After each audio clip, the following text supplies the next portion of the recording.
Hi, my name is Stephanie Garner, and I am the program coordinator at Down Syndrome Indiana.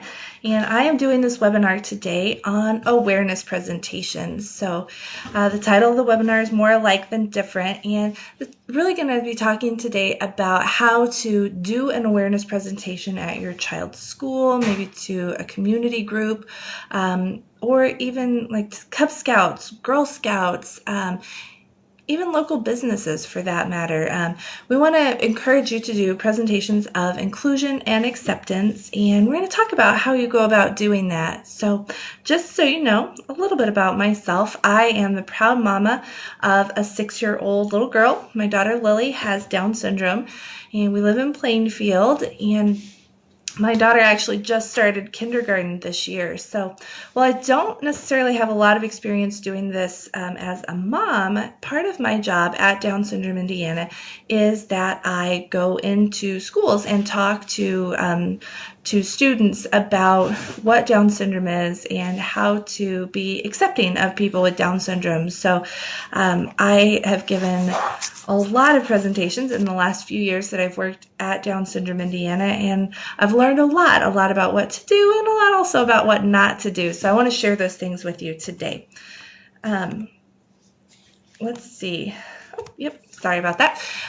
So when we're talking about awareness presentations, the number one thing that I want to stress is that there really is no one right way that you have to do an awareness presentation. You can go in and read a book, you can share your story, bring in a guest speaker to talk, and you want to be creative. So my first presentation with Down Syndrome Indiana was so stressful. I was absolutely terrified. I'd never really done that before, never talked in front of a big group of people before, and I was very nervous and very overwhelmed. It was a very eye-opening experience. I learned a lot about what to do, a lot about what not to do as well, and I was mostly really amazed by the impact that presentation seemed to make on those students. So let's talk about some of the components of an awareness presentation. Again, I stress there is no one right way to do an awareness presentation, but I'm going to talk about the things that have worked well for me, and like looking at what we've been doing for the past several years at Down Syndrome Indiana, the pieces that we like to include that we have found are very engaging for students. So I want to share those with you. And I'm going to be talking a lot today about Down syndrome and about what I do for a Down syndrome awareness presentation. But please know that this really is applicable to any diagnosis or disability, whatever your child's condition. You can absolutely adapt any of this information to fit your specific situation. So components of that awareness presentation. Number one, you need to be ready to define the disorder or condition or diagnosis. Make sure that you're using language that's appropriate to your audience and that you are defining it in a few different ways to make it possible that for all learners in that group to be able to access that information. So for example, the information that I am going to give to a third grade class will be vastly different than what I'm going to give to a group of 8th graders because they're at such different levels. Also consider that, when you are talking to a group of 3rd graders, you're going to have some students who are maybe reading at a 5th grade level and other students who are still reading at a 1st grade level. So you want to make sure that you are giving the same information in multiple ways so that everybody can learn and understand what you're talking about. I like to give a few important facts about the diagnosis, the disorder, and make sure that those facts are age appropriate. I find it very difficult to pick the facts that I want to talk about. I know most parents who have a child with a disability, with special needs, could talk all day about their child's diagnosis.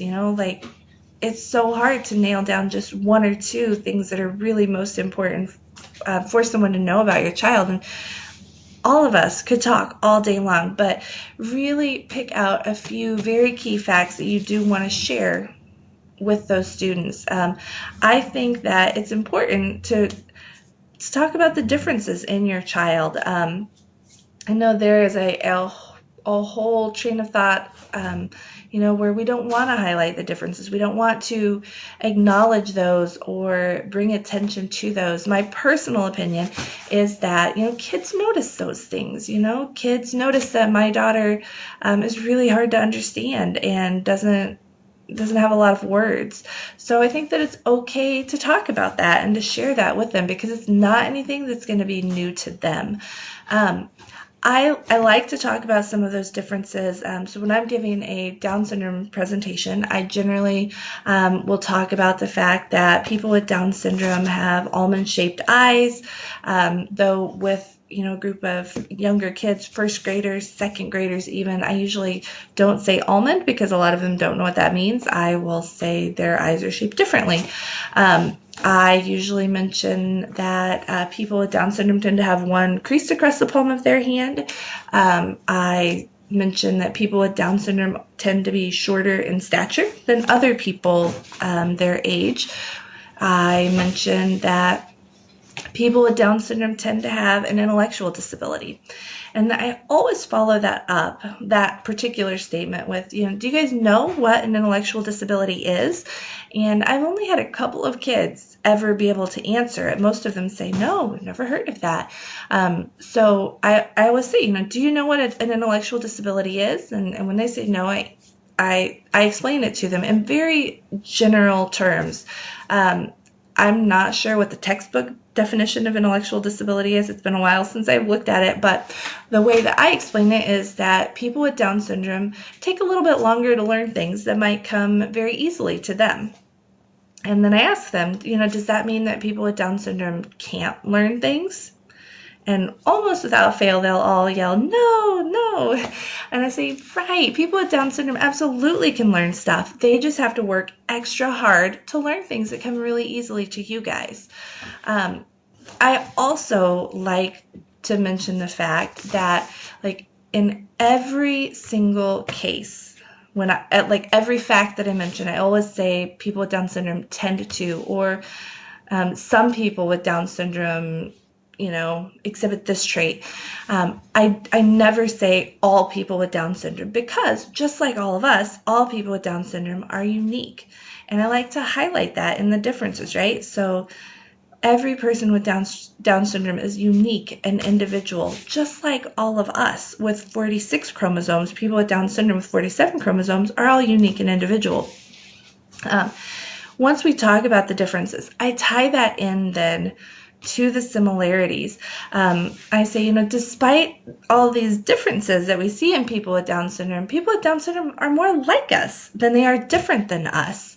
And then try and give some concrete examples. So, for example, I sometimes will say, how would someone with Down syndrome feel if you were making fun of them, maybe teasing them for the way that they dressed or the way that they talked? How do you think they would feel? And then allow the kids to answer and kind of explore. And I say, yeah, absolutely. People with Down syndrome would feel just like you guys do, right? They might be sad, they might be mad, they might be embarrassed. All of those things that you guys would feel, someone with Down syndrome might feel too. This is the perfect time to tie in any specific issues that your child might be having at school.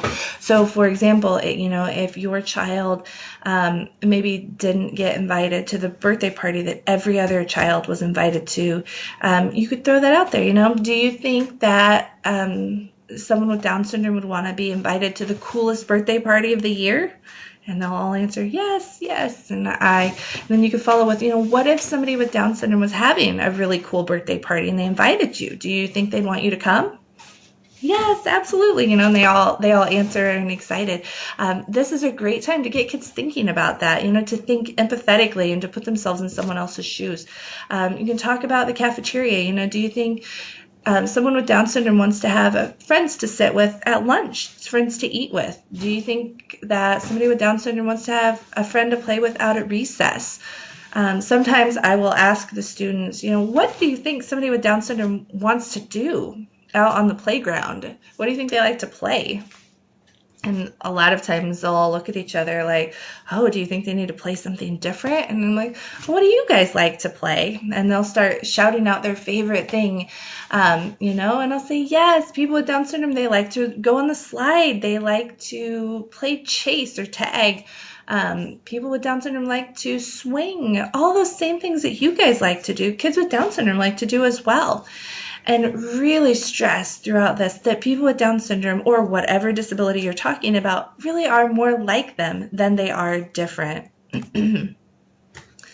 So, while this is not necessarily a separate component, I think that throughout all the other things we talked about, it is really important that you remember to engage students.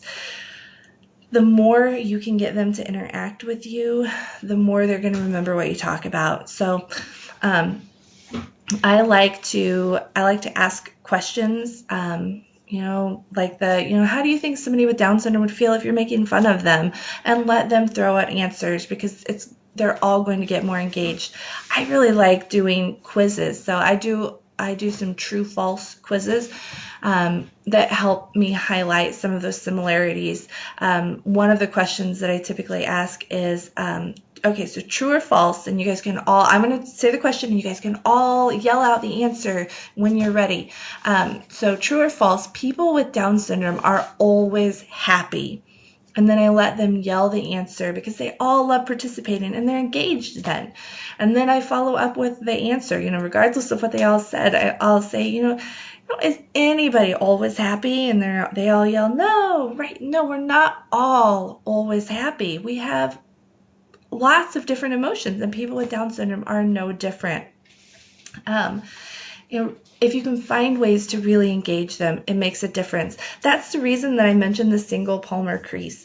Not everybody with Down syndrome has just one crease across the palm of their hand, but when I mention that, every single person in the audience generally pulls out their hand and stares at it to see how many creases they have on their palm.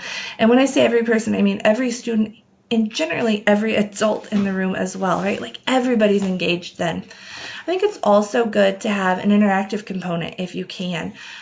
We generally do a shirt buttoning activity. It's kind of an empathy exercise, if you will. So it helps to simulate what it's like to have decreased fine motor skills. So we have kids put socks on their hands and then give them a button-up shirt, and they have to button the shirt with socks on their hands.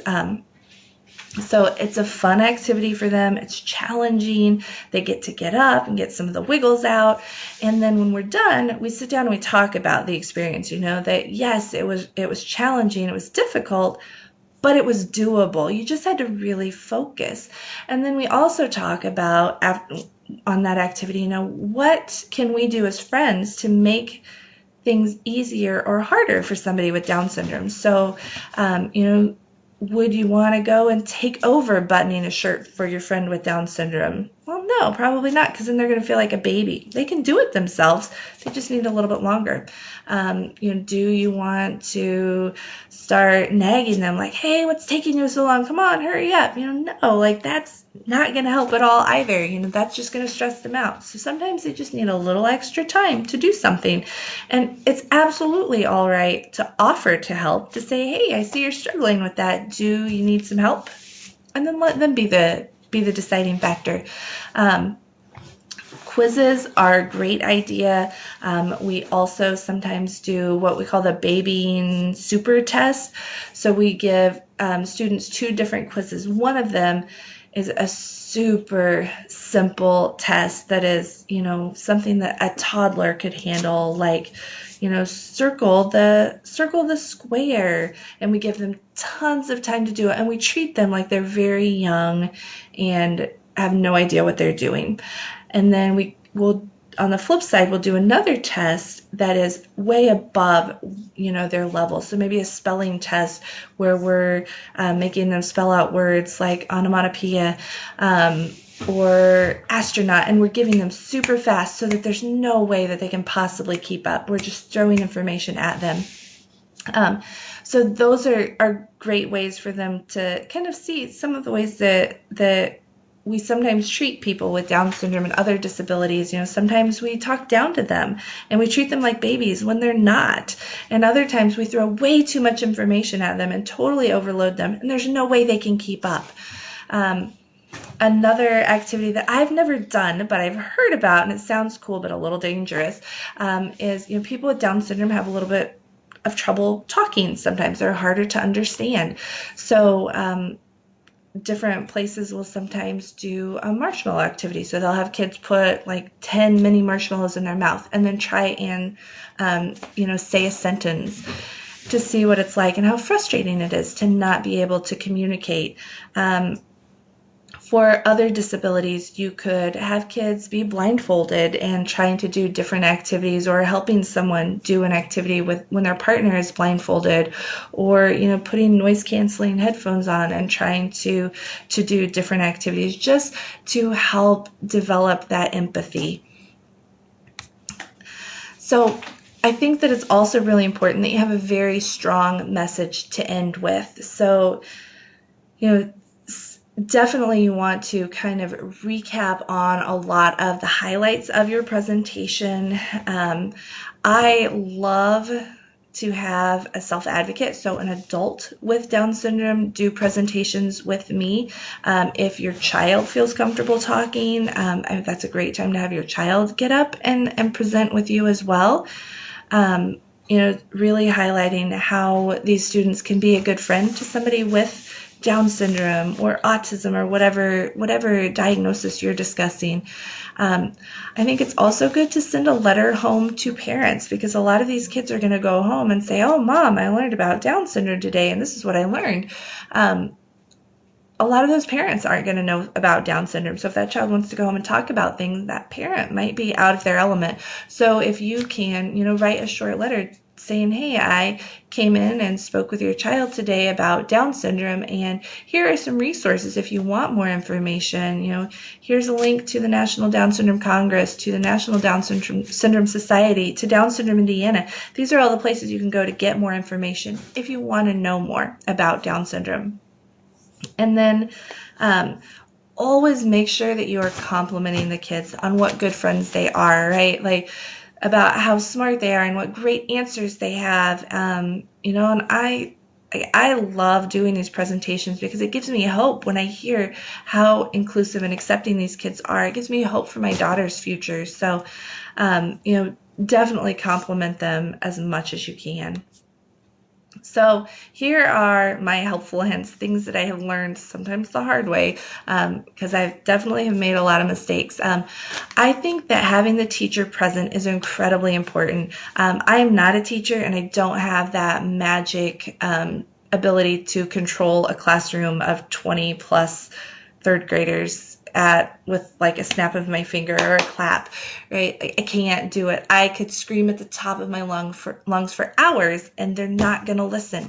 So when I get thrown in to do a presentation to a group of students and there is no teacher present, I know that I'm going to struggle. I know that it's not going to be a good presentation. So establishing that early is important, making sure that there's somebody there who can help you to control the class if you need it. Make sure that you do whatever you have to do to get yourself in the right frame of mind.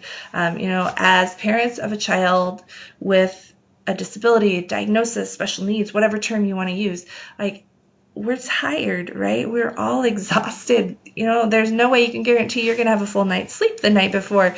So do what you got to do to go in there and be perky and happy and ready to go. For me, my go-to is a Mountain Dew. Mountain Dew's, I don't drink caffeine a lot, so it makes me super pepped and excited, and really helps me to engage and interact in a way that I need to. Make sure that you go in flexible and ready to roll with whatever comes your way. Kids are amazing and they're awesome, so you want to allow plenty of time for questions, because almost without fail, they're going to have tons of questions, but definitely anticipate some off-the-wall questions, and know how you're going to answer. I can't even tell you some of the crazy ones that I've had over the years. So in my very first presentation, which was to a group of 250 elementary school students, I had a self-advocate, a young lady with Down syndrome with me who was a pro. She'd been doing this for a long time.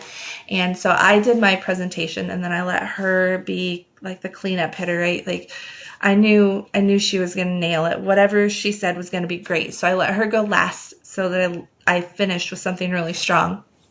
So she gave her presentation, and then we opened it up to questions from the audience. And like there are 250 kids, so she's up front with a lapel mic, and I'm out in the audience with a handheld mic, and like kids are raising their hand, and I'll run and hold the microphone. And most of the questions were things like, what did you eat for breakfast? Or what's your favorite food? Do you have a dog? What's your favorite sport? Or do you like the Pacers? Like typical little kid questions. But then we got one that almost sent me into a panic attack. One little guy said, do you ever wish that you didn't have Down syndrome? And like I froze and was like, I didn't know what to say. And so I'm in my mind thinking, oh my gosh, like how am I going to help her to answer this question? What am I going to do? What am I going to do to save it? I don't know what to say. And she was a consummate professional. Like she said, well, you know what? I have Down syndrome. It's part of who I am. I don't know anything different.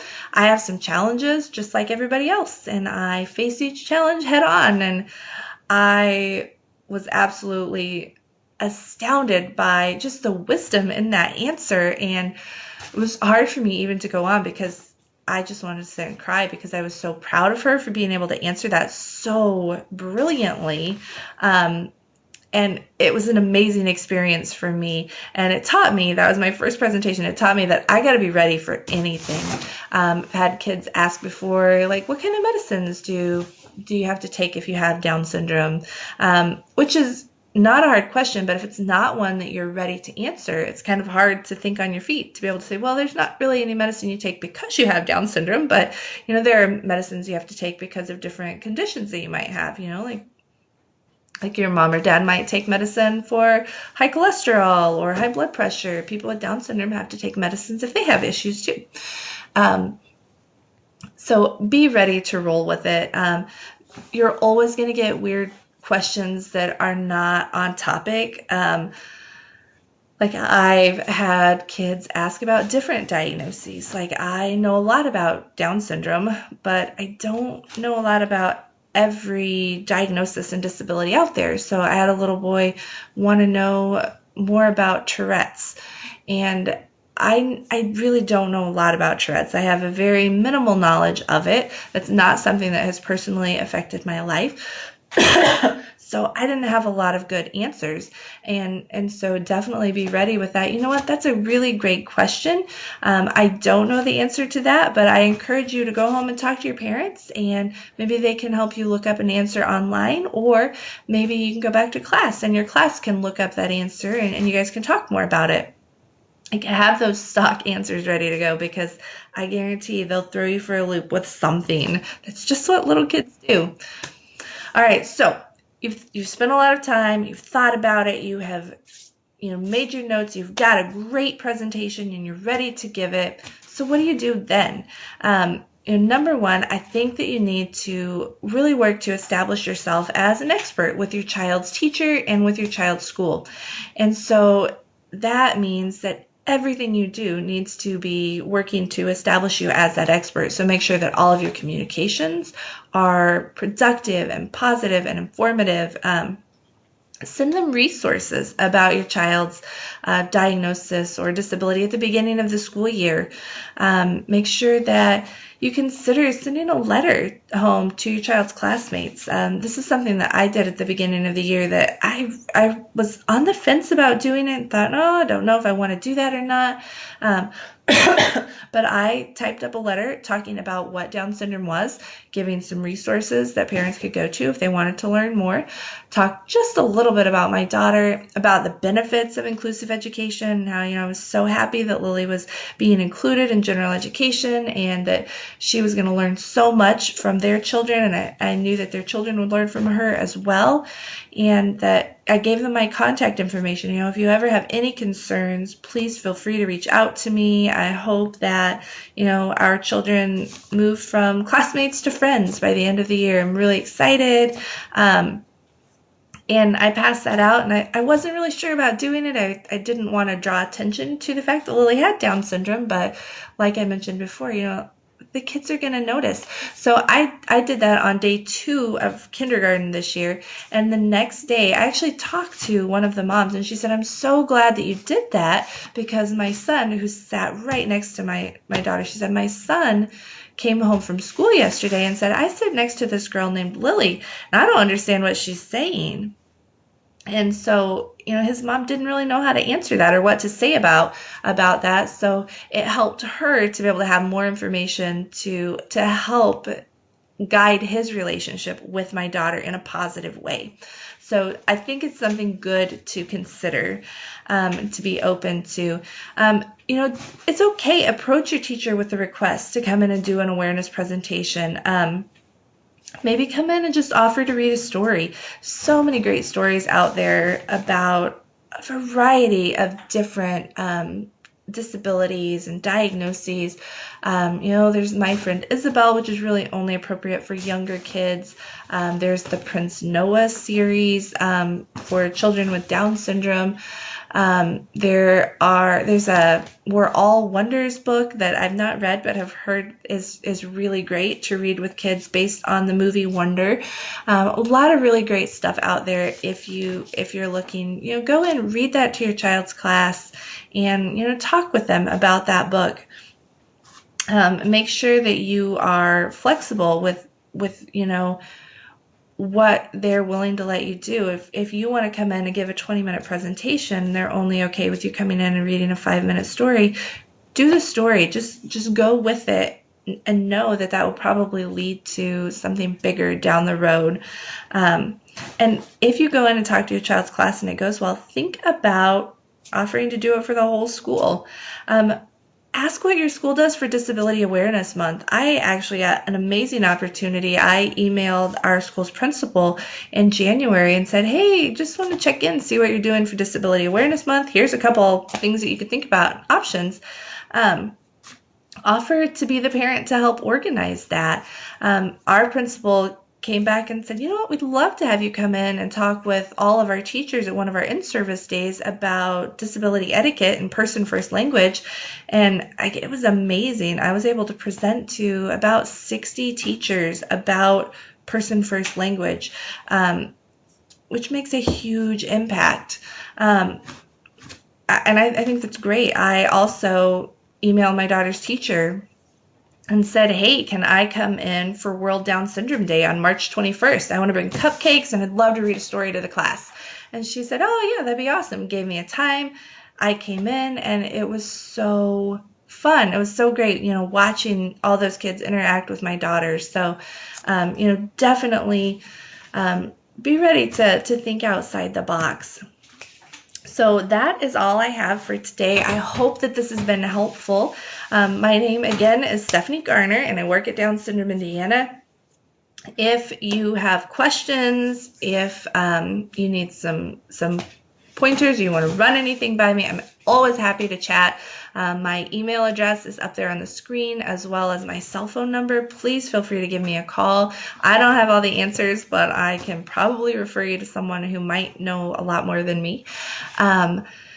And if you're not comfortable doing an awareness presentation yourself, even after watching this webinar, and you would like to have me or one of my colleagues at Down Syndrome Indiana come in and speak to your child's class or your child's school, contact us. That's something that we do for free. We're happy to speak to students, to teachers. We do presentations to businesses, to community groups. You tell us what presentation you need, and we will gladly make that happen. So thank you so much, and I hope that this has been helpful. Have a wonderful day, and I will see you soon.